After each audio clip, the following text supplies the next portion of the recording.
Les deuxièmes matchs amicaux arrivent à grands pas et on a bientôt le droit à un superbe match opposant le Sénégal au Bénin ce mardi à 20h30 Inch'Allah. Donc c'est vraiment un beau match intéressant qui nous attend. Vous savez que récemment le Sénégal a affronté notamment une équipe, a affronté justement le Gabon et a gagné cette victoire 3-0. Et maintenant c'est un deuxième match de travail qui nous attend justement face au Bénin. C'est une équipe tout aussi différente justement. Donc franchement c'est un match intéressant que le Sénégal doit bien sûr préparer bien entendu. Donc voilà, un match de travail encore une fois afin de trouver le meilleur effectif possible, le meilleur dispositif possible du Sénégal afin de compter sur l'avenir justement pour la prochaine Coupe d'Afrique, Inch'Allah. Vous savez que ça a été compliqué pour le Sénégal sur cette Coupe d'Afrique. Voilà, ils ont flop, ça a été compliqué, ils sont sortis en 8e de finale. Donc là, Aliou Cissé, il aimerait reconstruire son effectif, reconstruire son équipe afin de retrouver le haut niveau si possible, Inch'Allah. Donc voilà, on a vu que le dernier match a été quand même assez facile, sans manquer de respect au Gabon, bien sûr, avec cette victoire 3-0 encore une fois. Voilà, un superbe but de Mikayil Faye, un but de Sadio Mané en toute fin de match. Donc clairement, franchement, c'était une correction de la part des Sénégalais encore une fois, avec franchement une superbe composition qui nous a attendu, avec voilà Mori Diaw dans les cages encore une fois. On sait que voilà, Edouard Mendy, on le connaît, c'est un gardien intéressant, etc. Et il fallait faire jouer justement les gardiens remplaçants, voilà, afin de voir un petit peu de quoi ils sont capables réellement sous le maillot sénégalais encore une fois. Une défense à 3 avec un Abdoulaye Seck, encore une fois l'expérimenté qui a été placé en tant que défenseur droit justement. Sano, le jeune défenseur qui a été placé en tant que charnière centrale, franchement très bon défenseur qui a assuré durant ce dernier match. Et bien sûr Mikayil Faye, la fameuse révélation qui de base ne devait pas jouer, qui a été rappelé en tant que renfort et qui justement nous a offert une masterclass durant ce dernier match. Donc clairement franchement ce trio a très bien fonctionné encore une fois. Un milieu à 3 bien sûr avec Ismaïla Sarr, Mohamed Camara, Pathé Ciss et Pape Matar Sarr encore une fois sur le côté gauche. Malheureusement Ismaïla Sarr s'est blessé encore une fois. On a récemment appris que Ismaïla Sarr s'est blessé avec le Sénégal. Son sélectionneur il a donné des nouvelles, donc voilà, apparemment lui il leur dit que ça va, il n'y a pas de gros problème, il va avoir le médecin et voilà, j'espère que ça passera bien pardon. Et en tout cas d'ici demain samedi on aura plus d'informations. Donc apparemment voilà, on n'est pas forcément sûr de s'il sera prêt face au Bénin ou pas, mais j'imagine que quand même le sélectionneur le laissera de côté afin qu'il se repose et qu'il comptera potentiellement sur d'autres joueurs encore une fois. Donc voilà, en tout cas franchement globalement ça a été quand même intéressant, mais à part offensivement c'était vraiment très compliqué pour ces trois attaquants. Malheureusement ils n'ont pas trouvé le chemin des filets, ça a été compliqué, en manque de réussite devant les buts. Et malheureusement je pense qu'ils auraient pu marquer bien plus de buts devant les cages si jamais ils avaient été efficaces devant les buts encore une fois. Mais malheureusement encore une fois leur finition leur a pas fait de cadeau, ça a été compliqué pour eux. Mais mis à part ça les milieux de terrain franchement ils ont fait un match intéressant. Pape Matar Sarr qui a été placé en tant que piston, franchement il a fait le taf qu'il fallait. Donc franchement globalement c'était quand même assez intéressant encore une fois. Et voilà, Ismaïla Sarr malheureusement il était en grande difficulté en tant que piston. On a clairement vu que c'était pas son vrai rôle de base, lui c'est plus un ailier. Là il était placé en tant que voilà piston latéral droit potentiellement. Malheureusement ça n'a pas fait le taf qu'il fallait, mais voilà il s'est blessé, ça a été compliqué pour lui encore une fois. Heureusement que Aliou Cissé a compté sur pas mal de changements afin de tester pas mal de joueurs. Malheureusement il y a d'autres joueurs qui n'ont pas pu jouer ce match là encore une fois. Mais voilà, mis à part ça c'était quand même intéressant quand on voit un petit peu la liste. Voilà, on a vu clairement que voilà John Lopy, il me semble que je sais pas si c'est sa première sélection, en tout cas Habib Diarra c'était sa première sélection. Et pour une première franchement il a fait une bonne entrée intéressante encore une fois. C'est un jeune prospect de Strasbourg qui franchement il a fait une bonne entrée encore une fois. C'est le capitaine Sadio Mané qui encore une fois malgré son âge, le niveau de jeu qu'il a rejoint etc, franchement il a toujours marqué un but et franchement c'est assez convaincant de sa part. Et bien sûr des joueurs comme des jeunes joueurs comme des Ismail Jacobs, c'est pas mal de joueurs qui sont entrés, qui sont restés intéressants, qui ont vraiment fait une bonne entrée encore une fois. Mais voilà, pour venir un peu sur la liste encore une fois, on a clairement vu que là il y avait une liste intéressante. Il y a pas mal de joueurs justement à aller chercher, à voilà avoir un peu de quoi ils sont capables encore une fois. Là on va pas parler des gardiens de but, on les connaît etc, mais pour moi clairement en défense ça a été intéressant de tester par exemple un Seydou Sano qui a été intéressant encore une fois, sans compter potentiellement qu'on pourrait tester encore une fois Ballo Touré qui fait son retour avec le Sénégal. Franchement clairement pour moi c'est Mikayil Faye la grosse révélation dans cette défense du Sénégal. Pour moi Mikayil Faye clairement c'est le futur du Sénégal encore une fois, potentiellement la potentielle doublure peut-être de Kalidou Koulibaly dans les prochaines années, la potentielle voilà génération qui arrive d'ici les prochaines années. Clairement ça a été un très bon joueur encore une fois qui nous a montré ses qualités de buteur, ses qualités de défenseur. Et clairement pour moi Mikayil Faye c'est clairement potentiellement un futur grand défenseur du Sénégal actuellement. Voilà, où le terrain on a potentiellement des John Lopy, des Lamine Camara, des Pape Matar Sarr, des Habib Diarra, Nampalys Mendy potentiellement. Voilà, il y a vraiment la future génération qui commence à arriver. On a clairement vu que Aliou Cissé comptait sur la jeunesse afin de prendre la relève justement de cette équipe du Sénégal encore une fois. Donc voilà, clairement ça a été quand même intéressant, on va pas se le cacher. Donc franchement voilà, pour moi il a testé les joueurs qu'il fallait entre guillemets. Peut-être il y avait d'autres joueurs à tester comme des voilà offensivement comme des Amara Diouf potentiellement qu'il faudra tester selon moi. Voilà, il y a Sadio Mané qui a été compté, potentiellement des Bamba Dieng qui pourrait faire son retour avec le Sénégal. C'est ça que Bamba Dieng ça a été quand même compliqué pour lui, pas beaucoup de temps de jeu avec le Sénégal. Voilà, il chauffait le banc avec son club, c'était compliqué, mais on a vu qu'avec le FC Lorient il a trouvé du temps de jeu, il a retrouvé le chemin défilé, donc clairement pour moi ça a été mérité le fait qu'il soit titulaire justement face à cette équipe du Gabon encore une fois. Mais voilà, pour vous dire un peu ma compo que j'attendrai potentiellement pour ce prochain match là, Inch'Allah. Voici la compo que j'attendrai potentiellement, bien sûr avec un Timothy Dieng dans les cages.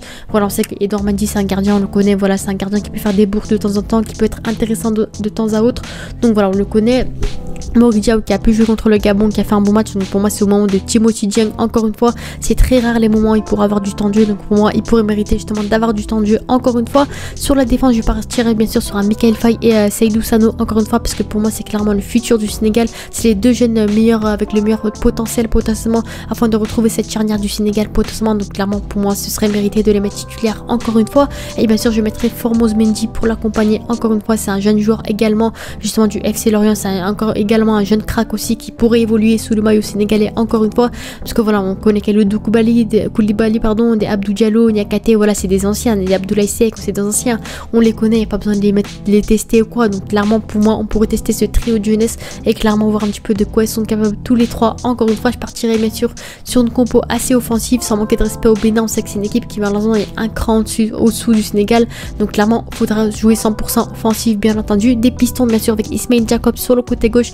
qui malheureusement n'a pas été titulaire au dernier match, il a pu se compter sur un Pape Matar Sarr potentiellement, et pour moi Ismail Jacobs faudra jouer un peu plus offensif, donc bien sûr on mettra Ismail Jacobs sur le côté gauche qui est très bon offensivement et Habib Diarra sur le côté droit. Encore une fois on sait que Ismail Sarr n'est vraiment pas certain pour ce match là, clairement pour moi faut pas prendre de risques et compter sur un Habib Diarra potentiellement qui pourrait être intéressant encore une fois. Donc voilà, c'est un jeune prospect qui avait récemment opté pour le Sénégal, qui a joué ses premières minutes de jeu contre le Gabon et clairement il a montré des choses intéressantes. Pour moi faut bien sûr le mettre titulaire pour un petit peu de quoi il est capable, peut-être ce qu'il pourrait proposer. Encore une fois, certes le poste de piston c'est pas son vrai poste, mais encore une fois on doit le tester en tant que joueur polyvalent, voir un petit peu où est-ce qu'il serait l'idéal avec l'équipe du Sénégal encore une fois. Et pour moi en tant que piston droit ça peut être vraiment intéressant. Il y a au milieu central bien sûr Lamine Camara, le futur du Sénégal. Encore une fois pour moi clairement faut 100% compter sur lui pour la suite de l'avenir, pour l'avenir du Sénégal encore une fois, et lui laisser du temps de jeu un maximum pour qu'il s'adapte un petit peu au dispositif du Sénégal, aux tactiques de jeu etc. Donc clairement pour moi Lamine Camara pourrait mériter du temps de jeu encore une fois. Et Rassoul Ndiaye pour moi c'est un joueur dont on ne parle pas beaucoup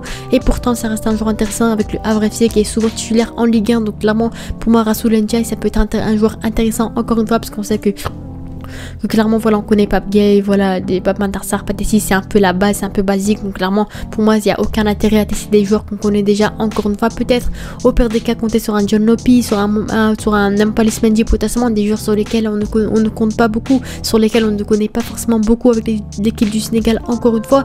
Mais voilà clairement pour moi faudra clairement compter potentiellement sur un Rassoul Ndiaye qui pourrait être intéressant, c'est l'avenir encore une fois du Sénégal. Donc bien sûr compter sur un joueur comme celui-ci, pour moi clairement faudra compter sur la jeunesse encore une fois.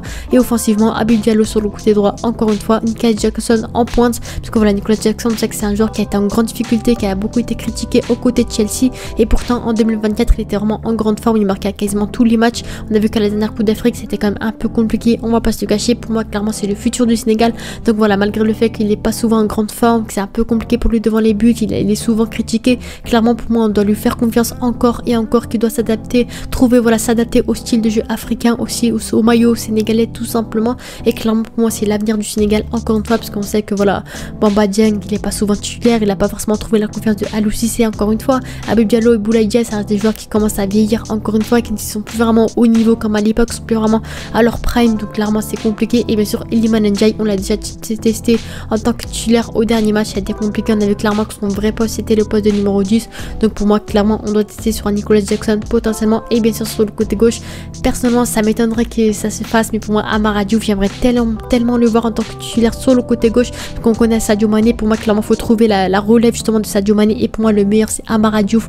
Encore une fois j'aimerais tellement le voir face à la Mauritanie, face au Bénin pardon potentiellement, parce que clairement il n'a pas eu de temps de jeu, ça a été compliqué, certes il a que 15 ans etc, mais pour moi c'est le moment ou jamais afin de s'illustrer, afin de montrer de quoi il est capable encore une fois. Voilà c'est un jeune joueur de génération foot au Sénégal, donc pour moi clairement franchement je serais vraiment très content de voir Amara Diouf en tant que titulaire aux côtés du Sénégal, aux côtés de Nicolas Jackson et de Ismail Jacobs potentiellement, afin de voir ses vraies qualités de jeu, vraiment de quoi il est capable avec l'équipe professionnelle du Sénégal. Encore une fois, bien sûr, sans pression, ça reste quand même un jeune joueur de seulement 15 ans et franchement il est vraiment les surclassé, etc.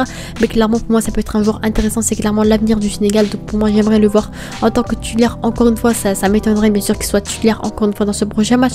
Voilà, peut-être on s'attendra à Sadio Mané, ou ça dépend un petit peu voilà de qui on va s'attendre, mais clairement pour moi Amara Diouf serait vraiment très intéressant de le voir titulaire tout simplement. Donc voilà, pour moi s'il y a des joueurs à surveiller sur ce prochain match là, peut-être Amara Diouf, voilà, peut-être Michael Faye qui peut être intéressant, avec Sano potentiellement, avec des joueurs comme des Habib Diarra qui commencent à arriver avec le Sénégal, qui pourrait trouver très rapidement sa place au sein du 11 titulaire du Sénégal potentiellement. Et bien sûr les jeunes joueurs, clairement pour moi il faudra clairement compter sur la jeunesse. On sait clairement que des Kalidou Koulibaly, que des Sadio Mané sont sur leur fin de carrière, voilà, ils ont vraiment fait un très bon parcours avec le Sénégal. Clairement voilà, entre guillemets il y a une page qui se tourne. On a vu que Aliou Cissé comptait sur la jeunesse sur ce rassemblement, et clairement pour moi c'est le moment ou jamais de tester la jeunesse tout simplement. Donc voilà, c'était mignon, n'hésitez pas à vous abonner et à liker. De la prochaine. Ciao.